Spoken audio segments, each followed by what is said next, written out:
अस्सलाम वालेकुम जी, मैं हूं फैसल अब्बास। इस्लामाबाद हाई कोर्ट के अंदर मौजूद हैं और आज बड़ी ही एक अहम तरीन समाअत यहाँ पर हुई है, जिसमें तहरीक इंसाफ के चेयरमैन इमरान खान को एक बड़ा रिलीफ मिला है और उस रिलीफ के हवाले से बात करेंगे। जस्टिस मियां गुल हसन औरंगज़ेब और जस्टिस समन रिफत ने इस केस की समाअत की है। बेसिकली इंट्रा कोर्ट अपील के हवाले से आज समाअत थी कि जज की तैनाती जो है वो कानूनी है या गैर कानूनी, और दूसरा मामला था कि जो ट्रायल इस वक्त अडयाला जेल के अंदर चलाया जा रहा है, उस ट्रायल के खिलाफ भी एक इस्तदा की गई थी कि उसको रोका जाए, जिस पर आज इस्लामाबाद हाई कोर्ट ने स्टे ऑर्डर जारी करते हुए उस ट्रायल को रोक दिया है। साइफर केस के अंदर जो ट्रायल चलाया जा रहा था, अब वो ट्रायल जो है वो रुक चुका है और उसमें जो मजीद गवाह के बयान रिकॉर्ड होने थे उन पर भी स्टे ऑर्डर जारी इस्लामाबाद हाई कोर्ट ने कर दिया है। बेसिकली आज जो समाअत हुई है और समाअत में जो जस्टिस मियां गुल हसन औरंगज़ेब ने रिमार्क्स दिए हैं वो बड़े अहम तरीन हैं। उसमें साफ वाज़े नज़र आता है कि जैसे ही चीफ जस्टिस आमिर फारूक की कोर्ट से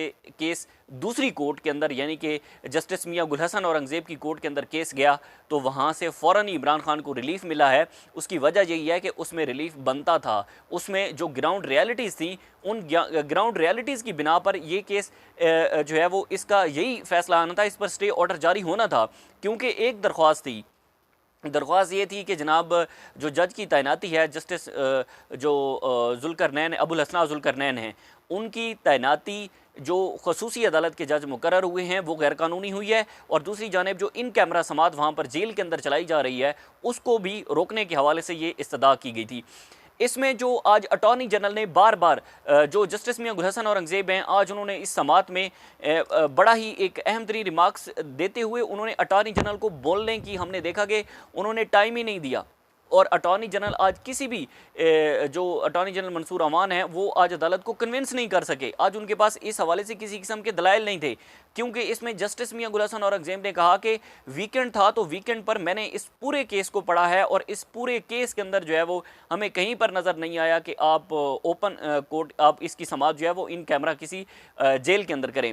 इस पर जस्टिस मियां गुल हसन औरंगज़ेब ने बड़े ज़बरदस्त किस्म के रिमार्क्स दिए हैं, वो मैं आपके सामने रखता हूँ। सबसे पहले उन्होंने कहा जनाब के 4 लोगों के जेल के अंदर जाने का मतलब ओपन कोर्ट नहीं होता।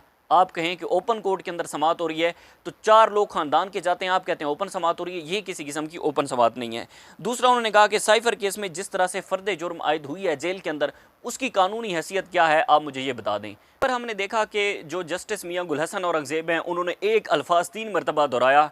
उन्होंने कहा कि अटॉर्नी जनरल साहब तमाम ट्रायल्स, और मैं बार बार कह रहा हूँ कि वो तमाम ट्रायल्स जो है वो ओपन कोर्ट के अंदर होंगे। इस हवाले से उन्होंने इंडिया के एक केस का हवाला भी दिया जो कि वहाँ के गांधी हैं, गांधी के केस का एक हवाला देते उन्होंने कहा कि वो भी साबिक उस वक्त के वज़ीर आज़म थे और उनकी समाअत भी हुई थी, उस हवाले से भी उन्होंने कहा। अच्छा, उन्होंने कहा कि जनाब वफाकी काबीना ने 2 दिन पहले जेल ट्रायल का हुक्म दिया है।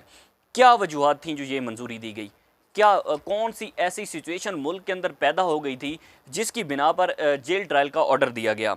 अदालती कार्रवाई जो इससे पहले हुई है, अगर वफाकी काबीना ने उसकी मंजूरी दे दी है तो वो अदालती कार्रवाई कहाँ जाएगी? उस अदालती कार्रवाई का जो कानूनी स्टेटस है वो क्या होगा? उसके बाद उन्होंने कहा कि कब, किन हालात में और किस बुनियाद पर यह फैसला हुआ कि जेल ट्रायल होगा?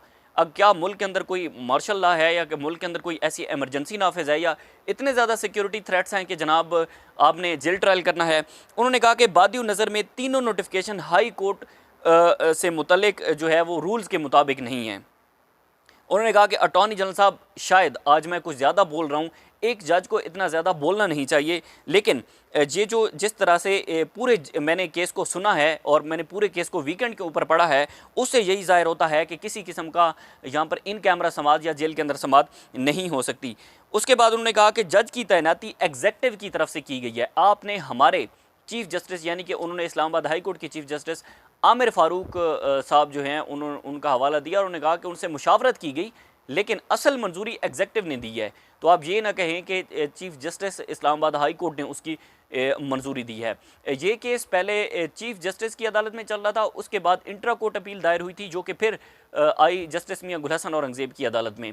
आज जो अटॉर्नी जनरल हैं मंसूर अमान, वो अदालत को कन्विंस नहीं कर सके, और दूसरी जानब जो प्रोसिक्यूशन की जानब से एक उनके जो एक पेश हुए थे उनके एक ओहदेदारान, उन्होंने कहा बार बार, जब जस्टिस मियां गुल हसन औरंगज़ेब ने कहा कि मैं इस पर स्टे ऑर्डर जारी कर रहा हूँ, तो उन्होंने कहा जी नहीं, इस पर स्टे ऑर्डर बनता नहीं है, आप कल इस समात को रखें। लेकिन जिस पर मियां गुल हसन साहब ने कहा कि देखें अटॉर्नी जनरल साहब खड़े हैं, अटॉर्नी जनरल पूरे मुल्क को जो है वो उस हवाले से वो उनका नज़रिया है वो पेश करते हैं, तो ये नहीं हो सकता कि आप भी उसमें बोलें। तो फिर इस पर जो है वो उन्होंने हाथ खड़ा किया और उन्होंने कहा कि आप चुप हो जाएं, अटॉर्नी जनरल साहब से हमने जो कह दिया है वो कह दिया है। इसके बाद वो वहाँ से उठकर चले गए। ये आज की समात थी। इमरान खान को इसमें रिलीफ मिला है। दूसरी जानिब साइफ़र केस जो है उसकी समात भी आज अडयाला जेल के अंदर हो रही है, जहाँ पर आज 6 गवाहान को लाया गया था और उन 6 गवाहान के बयान रिकॉर्ड होने थे। लेकिन ज़ाहिर है प्रोसिक्यूशन की जानिब से यहाँ पर जो लोग हैं वो केस का फ़ैसला लेकर जाएंगे आज इस्लामाबाद हाई कोर्ट का, और जो साइफ़र केस है उसका ट्रायल अब जुमेरात तक नहीं होगा। फिर जुमेरात के बाद मज़ीद देखेंगे कि इसमें इस्लामाबाद हाई कोर्ट में क्या तफसीलात, क्या बयानात तफसीलात जो है वो जमा करवाई जाती हैं, रिकॉर्ड का हिस्सा बनाई जाती हैं, और फिर उस पर जो है वो हाई कोर्ट क्या कहती है। लेकिन ताहाल जो रिलीफ था वो इमरान खान को मिल गया है और साइफ़र केस में अब कार्रवाई आगे मज़ीद नहीं बढ़ेगी जुमेरात तक, कि जितने भी चलाया एक उन्होंने रूटीन ये सेट की थी, एक समात मंगल को होनी थी और एक समात जुमे वाले दिन होनी थी। तो जो मंगल को और जुमे को समात होनी थी, तो आज समात जो है वो वहीं पर ख़त्म कर दी जाएगी और फिर उसके बाद अगली समात से पहले जो अपना जुमेरात है उस जुमेरात को ये डिसाइड हो जाएगा कि अब मामला जो है वो ओपन कोर्ट की तरफ जाना चाहिए। ओपन कोर्ट की तरफ जाता हुआ हमें दिखाई देता है, क्योंकि मुद्दा यही है कि अगर किसी किस्म की इसमें कोई बदनीयती नहीं है, इस केस में कोई भोगसपन नहीं है, या आप चाहते हैं कि केस बड़ा स्ट्रॉन्ग है या प्रोसिक्यूशन चाहती है कि केस बड़ा स्ट्रॉन्ग है, तो फिर आप इसको ओपन कोर्ट के अंदर लेकर जाएं, वहाँ पर मीडिया भी जाए और वहाँ पर मीडिया रिपोर्ट करे कि इस्तगासा क्या कहता है, वहाँ पर जो वकला हैं, वकील सफाई हैं, वो क्या कहते हैं। उसके बाद जो असल में गवाह के बयानात रिकॉर्ड होने हैं और उन पर जो क्रॉस एग्जामिनेशन होनी है उसमें क्या चीज़ें सामने आती हैं, उसमें जो है वो मीडिया को पता चले, उसमें पूरी पाकिस्तान है उसको पता चले कि इमरान खान ने आखिर जुर्म क्या किया है और जुर्म कितना साबित होता है, कितना साबित नहीं होता। वकला जो है वो किन सवालात के जवाब दे जो गवाह है वो किन सवालात के जवाब दे सकते हैं, किन सवालात के जवाब उनके पास नहीं हैं।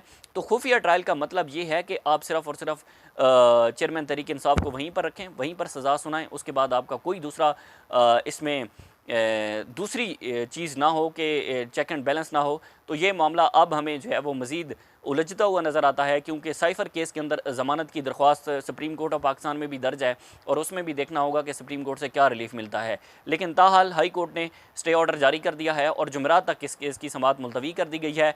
साइफ़र केस में आज एक बड़ी पेशरफ्त थी जिसमें इमरान खान को रिलीफ मिला है। अब देखना होगा कि मज़ीद ये मामला कहाँ पर जाता है। जो भी डिटेल होगी आपके साथ हम शेयर करते रहेंगे। तब तक के लिए मुझे इजाज़त दीजिए। अल्लाह हाफ़िज़।